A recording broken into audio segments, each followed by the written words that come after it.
C'est la troisième fois que la métropole du Grand Paris est entrée dans la nuit de la solidarité métropolitaine. Madame Hidalgo, que je salue au passage, a lancé cette nuit de la solidarité il y a 7 ans. Et il y a 3 ans, nous nous sommes engagés auprès de Paris. La nuit de la solidarité est une opération de décompte des personnes sans abri. L'objectif est de mieux connaître leur nombre et leurs besoins, afin d'adapter les politiques publiques en réponse. Cette nuit métropolitaine de la solidarité, elle se met en œuvre grâce à vous, citoyennes et citoyens engagés, bénévoles, associations partenaires des collectivités locales engagées dans cette démarche. Merci infiniment de votre engagement. Le décompte vise à établir une photographie à un instant T des personnes sans solution d'hébergement sur un territoire délimité, une nuit donnée. Cet exercice est actuellement organisé une fois par an fin janvier, début février, permettant de suivre les évolutions d'année en année.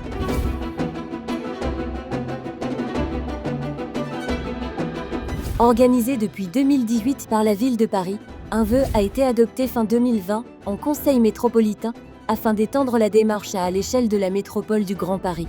En janvier 2022, la métropole a coordonné une expérimentation du décompte avec 9 communes volontaires. Cette première édition a permis de tester la méthode et de l'adapter au contexte métropolitain. Depuis, l'opération s'étend chaque année. 27 communes ont souhaité s'engager en 2023, puis 32 communes en 2024, associant plus de 2000 volontaires, citoyens et professionnels. L'objectif est d'élargir la couverture territoriale en associant le plus grand nombre de communes pour étendre la connaissance des situations de sans-abrisme à l'échelle métropolitaine. Aujourd'hui, une soirée comme celle-là, elle fait sens par rapport aux travaux que nous menons et que nous portons. On est en constante progression et moi je salue la volonté politique de Patrick Ollier d'avoir voulu emmener la métropole du Grand Paris sur la nuit de la solidarité parisienne. Chaque année, on se rend compte qu'il y a de plus en plus de collectivités en Val-de-Marne, dans mon département.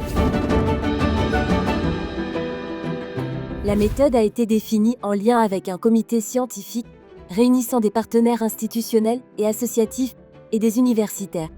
L'atelier parisien d'urbanisme accompagne la démarche et en exploite les résultats en lien avec ce comité scientifique. Concrètement, des équipes de 3 à 5 bénévoles, élus, professionnels, associations, citoyens, sillonnent les rues d'un secteur prédéfini pour aller à la rencontre des personnes sans solution d'hébergement pour la nuit. Elles interrogent toutes les personnes croisées pour pouvoir décompter celles sans solution et leur proposer de répondre à un questionnaire anonyme. Le questionnaire comporte des questions sur leur mode de vie, leurs besoins et leurs accès, et recours aux dispositifs d'aide et d'accompagnement. Les personnes ont le choix de répondre ou de ne pas répondre. Un responsable d'équipe veille à la sécurité des bénévoles et au respect de la dignité des personnes rencontrées. Tous les espaces publics de la commune sont ainsi couverts par les équipes de volontaires, rues, parcs et jardins. Des partenariats établis à l'échelle métropolitaine permettent également de réaliser le décompte dans certains espaces privatifs, comme les stations de métro et de RER, les gares et certains hôpitaux. D'autres espaces peuvent être couverts selon les partenariats établis au niveau local par chacune des communes, halls d'immeubles, caves, parkings. La Nuit de la solidarité est un événement solidaire permettant de sensibiliser le grand public sur les enjeux liés à la grande exclusion. Elle est un moyen de favoriser l'engagement bénévole. La mobilisation autour de l'opération est un résultat fort et permet de renforcer les synergies entre acteurs publics et associations qui œuvrent chaque jour auprès des plus démunis. Les études issues de la Nuit de la solidarité sont disponibles sur le site de la métropole du Grand Paris et celui de l'atelier parisien d'urbanisme. L'équipe projet de l'opération est disponible pour tout besoin d'informations complémentaires.